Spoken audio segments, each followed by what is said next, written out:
In today's video, I'm going to teach you how to delete custom fields in Wrike. Whether you're looking to clean up your workspace or manage your project data more effectively, deleting unnecessary custom fields is a crucial task. Let's dive right in and do this step by step so you can follow along without missing a beat. First, let's start by logging into your Wrike account. Simply head over to the Wrike website and click on the Login button. It's usually located at the top right corner of the homepage. Once you click there, you'll be prompted to choose your login method. For this demonstration, we're going with Google. Click on the Google option and you'll see a list of the accounts available on your device. Go ahead and select the account associated with your Wrike workspace. With your account open and ready, it's time to navigate to the Space Overview section.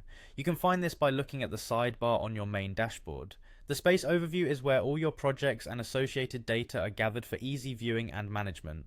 Click on the link that directs you to Space Overview. Now that we're in the Space Overview, look for the gear icon. Clicking this will open the settings menu, which is where we want to be. The gear icon is typically located at the top right of the screen. It's important to understand that this icon is like a backstage pass to all the things you can adjust and configure within your space, including managing custom fields. Next, find the Custom Fields tab at the top of the menu options. Click on it. This tab is your go-to place to view all the custom fields currently in use within your project. It's helpful to take a quick glance here to ensure you're deleting the right fields and aren't interrupting any ongoing project tasks.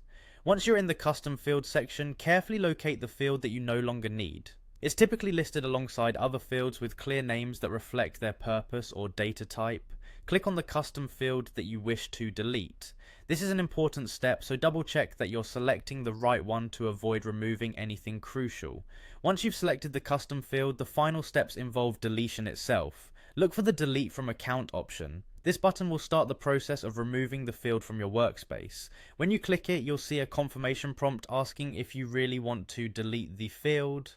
To complete the deletion, click on the Delete button to confirm your decision. And there you have it, a cleaner, more streamlined Wrike workspace.